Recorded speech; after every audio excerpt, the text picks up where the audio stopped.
Hola a todos, ¿qué tal estáis? Soy Ferran Lozano, creador de Egipteando y codirector de la Jornada de Estudios e Investigación en Egiptología. Esta segunda edición la llevamos a cabo en la Biblioteca Iván de Vargas el pasado mes de mayo ahí en Madrid. Y bueno, voy a explicar también a lo largo de la jornada que vamos a vivir juntos y agradezco que estéis aquí. ¿Por qué elegí también el hablar o comentar y poner en común estas investigaciones que he realizado sobre cómo era ese tipo de violencia y ese adulterio que se vivió también en el antiguo Egipto y qué fue lo que me llevó a realizar este tipo de investigación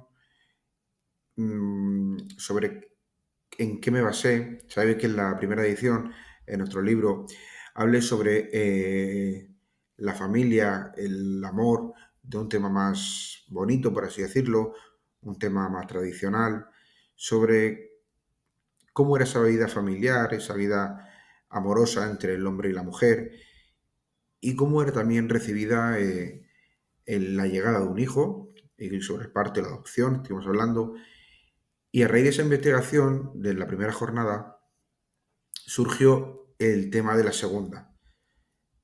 Yo voy a explicar cuando lleguemos en qué momento de inflexión fue la clave para empezar a hacer esta investigación, como hemos dicho, sobre violencia y amores ocultos a orillas del Nilo, que así la han titulado. Pues bien, lo primero que quería resaltar es que hay que hacerlo esta visión de manera objetiva. Yo cuando me senté a investigar, mmm, al final es un tema muy doloroso también. Veremos también a lo largo de la jornada algunos temas, algunos casos reales que pasaron en Egipto antiguo, que la verdad que hace pensar que en cierto modo no hemos evolucionado lo suficiente comparando con miles de años, ¿no? Y entonces cuando me senté a investigar quise buscar y lo hice un tema más comparándolo con el término de violencia que tenemos en la actualidad y comparándolo también con un tema basado en profesionales sobre cómo vivían en la antigüedad este tipo de conflictos. Entonces, cuando me senté a investigar, lo primero que hice fue buscar en la Organización Mundial de la Salud qué entendemos hoy en día como violencia. Y en la definición dice que la violencia es el uso intencional de la fuerza física o el poder real como amenaza contra uno mismo, una persona, grupo o comunidad que tiene como resultado la probabilidad de daño psicológico, lesiones, la muerte, privación o mal desarrollo. Eso es lo que conocemos actualmente como violencia. Y siguiendo investigando, me encontré con un libro bastante interesante, escrito por Bettina Engo, que son antropólogos asociados al Departamento de Antropología de la Universidad de Marburgo, en Alemania. Un libro recomendadísimo en el que nos dice que los conflictos son mediados por la percepción cultural de la sociedad. Esto es lo que otorga un significado específico a la situación. Entonces es posible evaluarla sobre la base de la experiencia en conflictos pasados, almacenados como conocimiento objetivado en la memoria social de un grupo. Perdón. Y para comprender la conferencia que vamos a ver hoy, y como recalcaré también a lo largo de ella, hay que tener claro también lo que era el concepto de Maat para los antiguos egipcios. Y es que Maat puede tener dos significados o dos vertientes. Maat es conocida también como una diosa, la diosa de la justicia, incluso la vemos, esa pluma, famosa pluma que la representa en el juicio de Osiris, en el pesaje con el corazón, para poderle otorgar esos campos de Aru, esos campos fértiles para la prosperidad. Y también vemos el concepto de Maat como justicia y moral, que es un principio de un orden por el que se regían los antiguos egipcios, un orden tanto cósmico como terrenal, que equilibraba también a la sociedad, ¿no? ¿Y qué evidencia tenemos de que existiera este tipo de violencia? Pues bien, vamos a analizar estos 3 puntos que me parecen los más interesantes. Yo os voy a explicar el porqué a lo largo de ella. Vamos a verlo a través de los textos sapienciales, a través de los cuentos y a través de casos reales. Los textos sapienciales, como sabemos, vamos a ver cómo son las mujeres las que originan ese caos y alteran esa Ma'at que hemos visto antes, ese orden moral y ese orden moral que existía en el antiguo Egipto a nivel social, a nivel de la sociedad. ¿Y qué son los textos sapienciales? Por si alguien ha llegado hasta aquí y no lo comprende, pues los textos sapienciales son unas enseñanzas realizadas por algunos sabios que decían una serie de dogmas, una serie de normas también, por así decirlo, que debían regirse para llegar a ser, entre comillas, unos buenos egipcios. Por ejemplo, en la máxima 18 de Tao Te dice, si llegaras a ser alguien importante, debieras fundar una casa, amar a tu esposa, llenar su vientre y vestir su espalda. El aceite es el remedio de su cuerpo. Conténtala durante el tiempo de tu existencia, pues son unos campos fértiles para su Señor. Esta máxima es por el tema que elegí esta conferencia, porque sus puntos suspensivos esconden otras cosas, que las vamos a ver a continuación. De hecho, en el libro de las primeras jornadas también aparece este fragmento. Y sus puntos suspensivos esconden lo siguiente. No debieras acusarla, aléjala del poder, ahuyéntala. Su ojo es una tormenta cuando mira, y se siente aliviada por las cosas que te ocurren. Resulta que así permanecerá en tu casa. Puedes reclamarla, pero es el agua, la vagina que ella coloca en sus manos. Si es reclamada, creo de ella un canal. Pues bien, estos puntos suspensivos son los que me motivaron, que es la misma máxima que hemos visto antes, la continuación, fue lo que me motivaron para realizar esta investigación sobre adulterio y violencia en el Antiguo Egipto. Las mujeres, cuando se casaban con el marido y fundaban una casa, automáticamente recibían el título de señora del hogar. Y vemos cómo, desde este punto de vista, esta máxima nos dice que la mujer debiera estar en casa y no ocuparse de temas sociales, no relacionarse en el nivel social para así evitar bueno, no adelante, lo vemos luego, ¿vale? Pero la mujer socialmente estaba mejor en casa con otras mujeres, con otras partes del pueblo y demás. En la máxima de Tao Te, aquí me refiero, dice, si deseas preservar la amistad dentro de la casa en la que entras, ya sea como señor, como hermano o como amigo, en cualquier estado en la que entres, guárdate acercarte a las mujeres, pues no es bueno el lugar en el que se hace. No está bien visto señalarlas. Miles de hombres se desvían de lo que es beneficioso para ellos. En cuanto a que se sienta penado por codiciarlas, ningún plan en su mano tendrá éxito. Es curioso cómo vemos que la mujer es la causante de esa alteración, de esa ma'at que hemos visto antes, y que los hombres se eximen de esa responsabilidad por caer en las manos de esas mujeres, ¿no? Entonces, la causante de este desorden cósmico y además terrenal también, se le echa la culpa, o se suele echar la culpa casi siempre a las mujeres socialmente. Por ejemplo, encontramos otro caso de otra época del Antiguo Egipto, Ani, encontramos ya en el Reino Nuevo de la dinastía 18, que era escriba. Dice también, mantente alejado de la mujer forastera, de la desconocida de la ciudad, no pienses que es superior a otras, ni mantenga relaciones con ellas.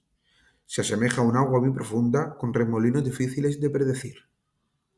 Una mujer cuyo marido está lejos te dirá todos los días, cuando no haya testigos, mira, soy guapa. Escucharla es una culpa inexcusable.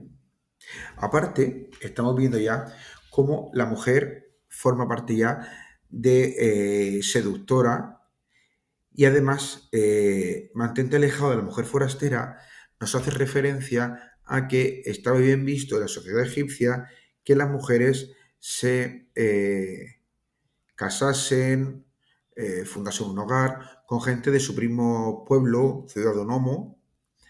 Entonces no estaba bien visto que se casaran con mujeres de otro sitio, de otras ciudades. Entonces, ¿qué pasa? Que se le echa la culpa a la mujer porque seduce a los hombres. Es una mujer, muestra un aspecto de la mujer seductora. Sí que es verdad, y esto lo quiero dejar claro a lo largo de toda la conferencia, que esto no es extrapolable a toda la sociedad egipcia, ni a todas las épocas, ni a todos los matrimonios que habían o los hogares que habían en el antiguo Egipto. Habrían hombres que se querían profundamente a sus mujeres, obviamente, pero en realidad que estos casos también existían y estos casos nos han llegado hasta nosotros. ¿Vale? Por ejemplo, encontramos también de otras épocas, porque os he querido traer de diferentes épocas para que veáis cómo avanza este pensamiento. Y dice, por ejemplo, en un papiro que hay en el Louvre, de época tardía, dice, no ignores un insulto de tu mujer, pégale y devuélvele sus propiedades.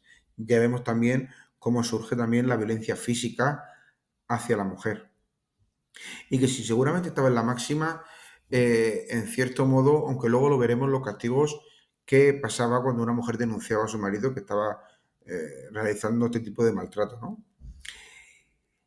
Y luego, por ejemplo, encontramos en el segundo lugar, en el segundo fragmento, dice unas enseñanzas, Tasesunkis, de época greco-romana, que nos advierte, dice que no abras tu corazón a tu mujer. Lo que hagas de ella, lo que hables con ella, permanecerá en la calle. No abras el corazón a tu mujer o a tu sirvienta.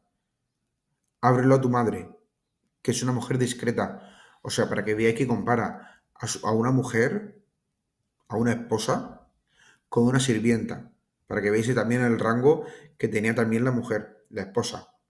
Porque la madre ostentaba un lugar bastante importante dentro de la vida de los antiguos egipcios. Incluso era venerada y admirada por todos ellos.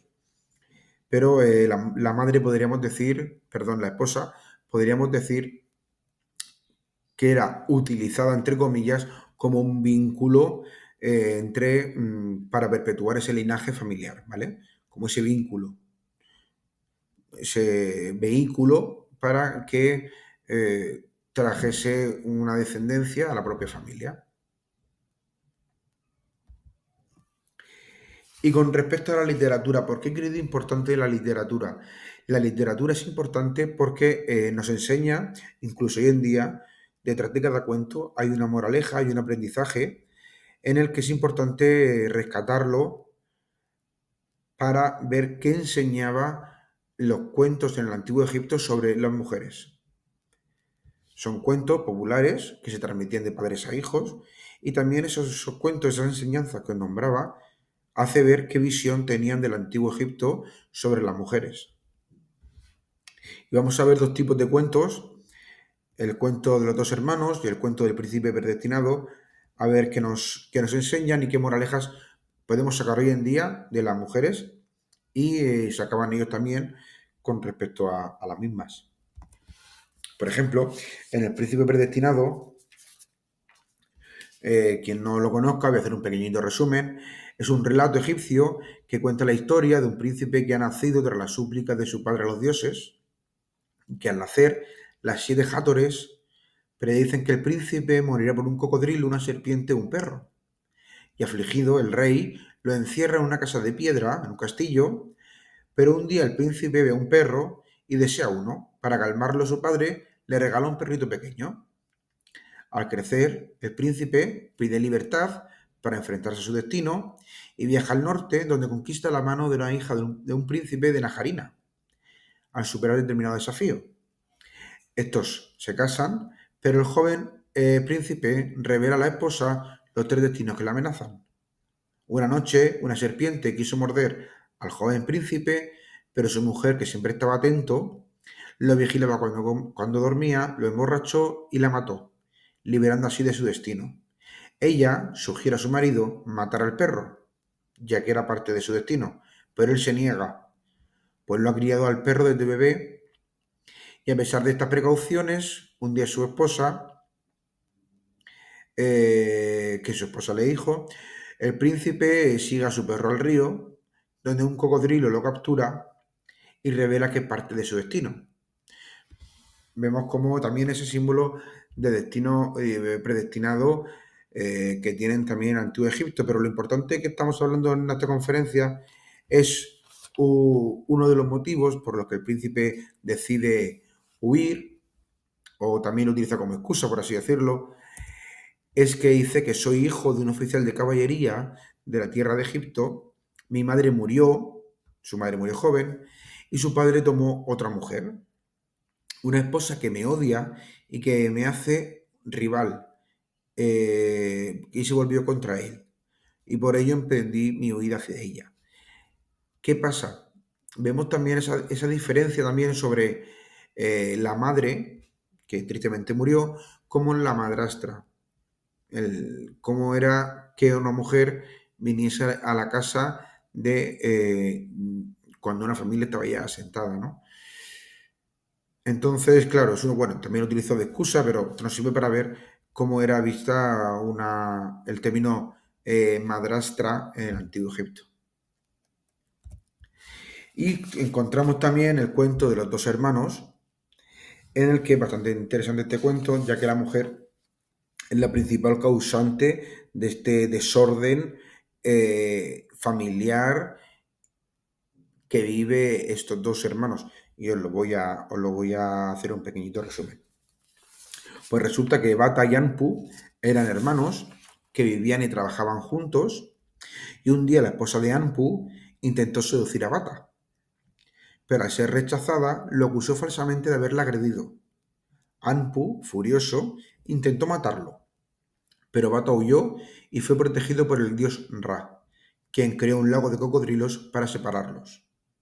Desde la distancia, Bata le explicó la verdad a su hermano y le dijo que iría al Valle de los Cedros, donde colocaría su corazón en una flor. Le advirtió que si moría, lo sabría cuando una jarra de cerveza se derramara. Anpu, al descubrir la verdad, volvió a casa y mató a su esposa traicionera. Repito, volvió a casa y mató a su esposa traicionera. En el Valle de los Cedros, los dioses le crearon a Bata una esposa, pero ella lo traiciona con el faraón. Es decir, se va con el faraón. Este mandó talar el árbol donde estaba su corazón, y Bata murió. Tiempo después, al ver que una jarra de cerveza se había derramado, Anpu fue en su búsqueda y encontró el cuerpo de su hermano y logró revivirlo. Bata pasó por varias transformaciones, primero un toro, luego un árbol y finalmente en un niño, hasta renacer por completo. Ya adulto, se vengó de su esposo infiel, se convirtió en faraón y nombró a Anpu como su heredero. Vemos cómo la mujer seduce a su propio cuñado y luego, tras ser rechazada, lo acusa a su marido. Y esto que os he traído es la versión de la mujer que le da a su propio marido de esos hechos. Dice, tu hermano menor vino cuando estaba sentada sola a recoger las semillas y me dijo, ven, pasemos un rato juntos. Así me dijo, pero yo no le hice caso. ¿No soy yo como una madre para ti? ¿Y tu hermano mayor no es para ti como un padre? Así le dije. Tuvo miedo y me pegó para que no te contara. Pero si permitas que viva, yo me mataré. Mira, tienes que matarlo, porque estoy sufriendo por lo que me quiso hacer ayer.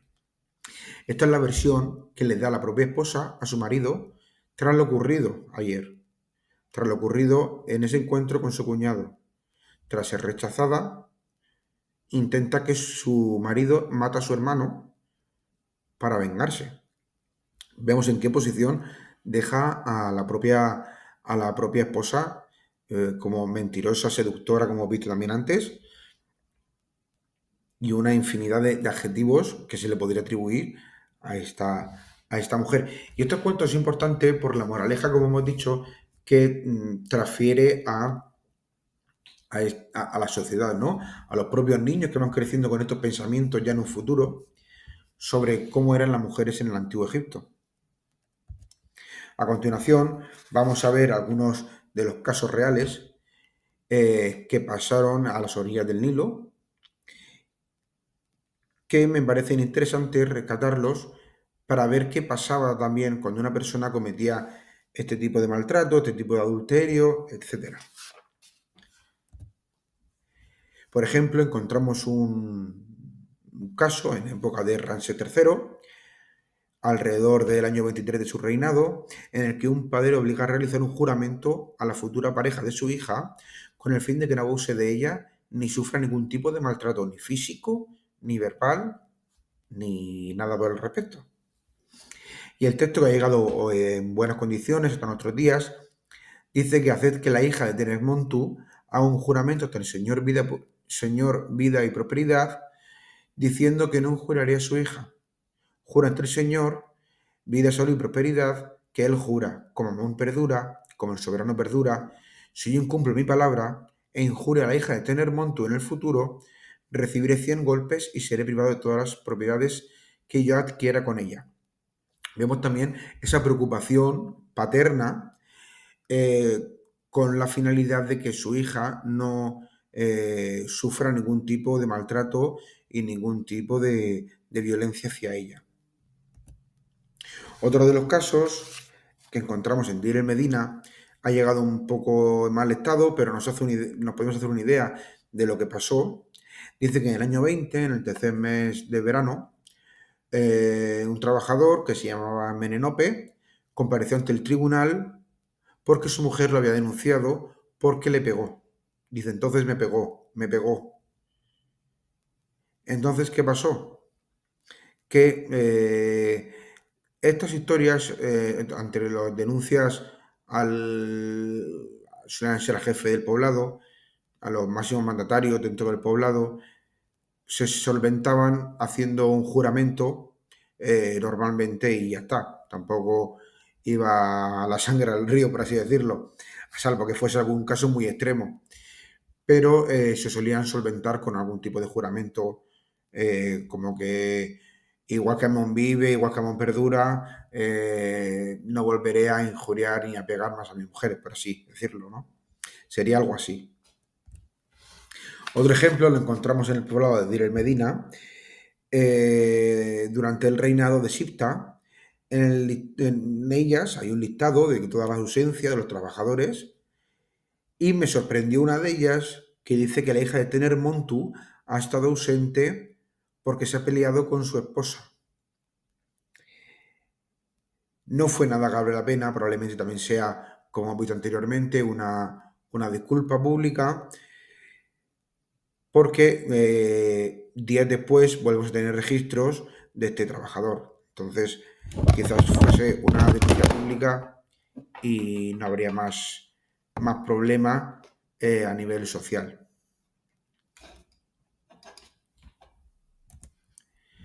¿Y podemos decir que existía adulterio en el Antiguo Egipto? Pues bueno, la realidad es que sí, existe adulterio en el Antiguo Egipto, pero ¿podemos considerar que era igual entre hombres y mujeres?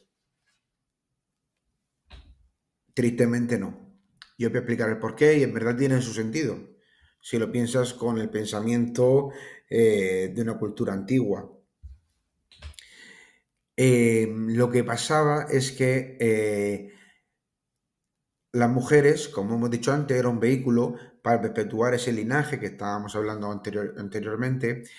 Entonces, si la mujer cometía ese tipo de adulterio, para los antiguos egipcios era considerado como una problemática a la hora de saber quién era el hijo que estaba engendrando, si era de su propio marido o era de su amante. Entonces, por ese lado, es una explicación bastante razonable. Los hombres al final, desgraciadamente, pues bueno, si cometían ese tipo de adulterio, no perjudicaban dentro de la familia. En el libro de la salida al día encontramos un fragmento en el que dice no debe haber copulado con la mujer de un hombre. ¿vale? Repito, no de haber copulado con la mujer de un hombre, no dice nada de una mujer soltera, por lo que el hombre tiene más libertad en este aspecto.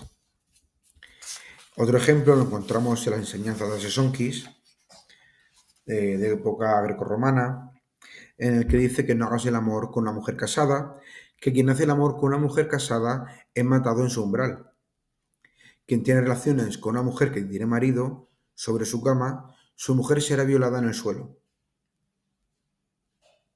¿Vale? Vemos cómo es impactante también este tipo de testimonios, estas enseñanzas morales que se transmitían dentro de la propia sociedad. En época tardía encontramos un remedio, una enseñanza más razonable, la verdad, en el que dice que si encuentras a una mujer con un amante, a tu mujer con un amante, toma otra por ti más joven para consolarte. Yo no la veo, incluso viendo a las otras, no la veo tan descabellada, la verdad. Y podemos considerar que el asesinato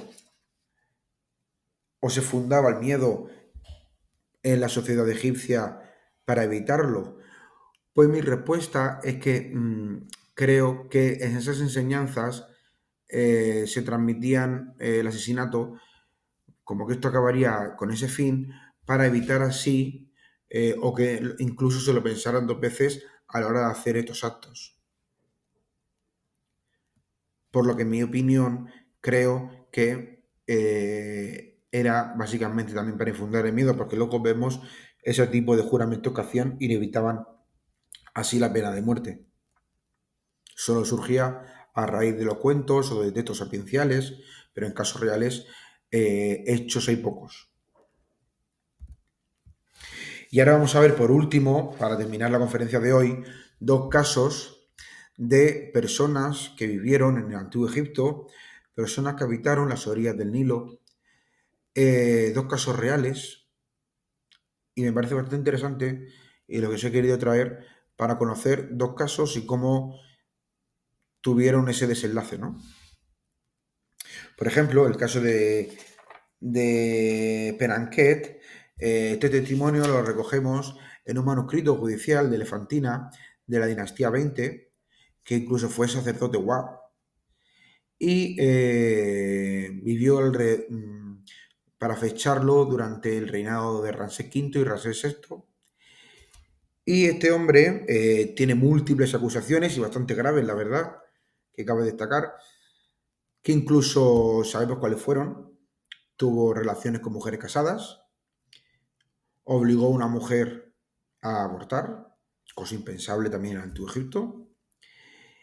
Y otra de las cosas más graves es que prendió fuego a la casa de su sirvienta y ella fue para hablarlo y para echarle en cara que le había quemado su casa. Imaginarse en el Antiguo Egipto que te quemasen la casa.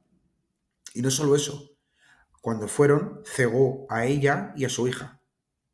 Y la historia no queda aquí, porque al hijo de su hija le cortó una oreja. Vemos cómo este hombre realizó todo tipo de violencias sobre la mujer, violaciones, incluso abortar, pegó fuego, esa violencia psicológica, física, cortar la oreja. Es increíble este personaje lo que hizo. Sí que es verdad que ciertamente no se sabe qué desenlace tuvo, pero supongo que nada bueno. La verdad, en estos casos no son cometer una adultería, son acusaciones bastante graves. Se desconoce su final. Y por último, vamos a ver el famoso caso de Paneb, que imagino que algunos lo conoceréis, y es un hombre que vivió en Deir el Medina, y su historia está recogida en el papiro Salt 124, y este hombre vivió alrededor de 1200 a.C. y fue escrito por Amenemcat y denunciado por él mismo, que en el que solicita que se tomen medidas contra Paneb, capataz de Deir el Medina. ¿Por qué? Porque ha hecho numerosos actos denigrantes para la mujer, como por ejemplo asesinato, robo, malversación, saqueo de tumbas reales, de las hijas de Ramsés II y Seti II, violación y acoso sexual. Y en esto último me voy a centrar porque se conoce qué tipo de violación y acoso hizo. Dice que desnudó a una mujer que se llamaba Ye Mau, fue arrojada contra la pared y fue violada. Y además se encuentra en una lista con todas las mujeres a las que acosó y violó. No se sabe muy bien cómo termina la historia de este personaje, de este Panet, pero sí que es verdad que durante el reinado de Sipta se encuentra un fragmento que dice el año en el que Sipta ejecutó a un capataz. ¿Puede ser él? Sí. ¿Podemos confirmarlo en el aspecto de la egiptología? No, no podemos afirmarlo. Pero sí que es verdad que, bueno, ya hay indicios de que Sipta mató a un capataz, ordenó matar a un capataz de Deir el Medina por algo que habría hecho. Puede que sea Paneb, pero no hay ciencia cierta para afirmarlo. Como vemos, estos casos son poquitos los que han llegado hasta nosotros. Es un tema tampoco muy investigado y tampoco que se haya reflejado mucho desde la época, pero nos hace comprender cómo era este tipo de violaciones, este tipo de acusaciones que sufrían algunas mujeres dentro del poblado.